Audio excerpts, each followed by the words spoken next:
மதுரை, திண்டுக்கல் ஆகிய மாவட்டங்களில் இதுவரை இல்லாத அளவுக்கு கடுமையான வெப்பம் வாட்டி வருகிறது.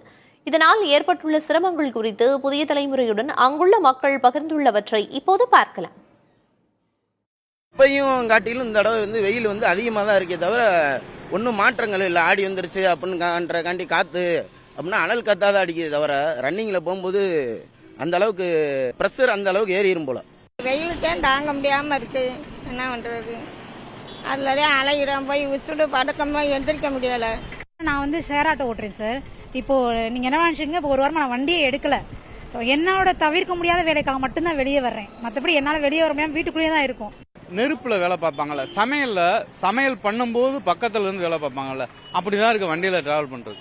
வெயில் தாக்கத்தை கூலிங் ஆக்குறதுக்கு கம்மங்கூழ் ஒன்று, இந்த நொங்கும் கம்மங்கூழும் சாப்பிட்டோம்னா அப்படியே ஈக்குவல் ஆகும். இந்த மாதிரி வெயில ஒரு நாள் கூட பார்த்ததில்ல.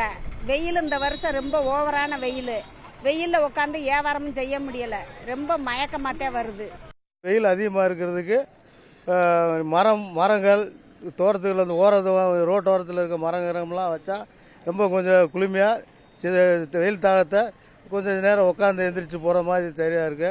விவசாயிகளோ அல்லது உழைப்பாளிகளோ வேலைக்கு போகும்போது கொடூரமாக பாதிக்கப்படுறாங்க. இப்போ பருவ காலத்துலேயும் மழை இல்லாமல் இருக்கிறது ரொம்ப வேதனைக்குரியதாக இருக்குது. அதுலேயும் குறிப்பாக நீராகாரம் இல்லாதனால விளைநிலங்களையும் விளைச்சலை விவசாயத்தை நம்பி இருக்கிறதுனால ரொம்ப சிரமமாக இருக்குது. 3 மணிக்கு மேலே ஆனாலும் பிள்ளைங்களை கூப்பிட ஸ்கூலுக்கு போக முடியல, பெரியவங்கனால வெளியில் போக முடியல.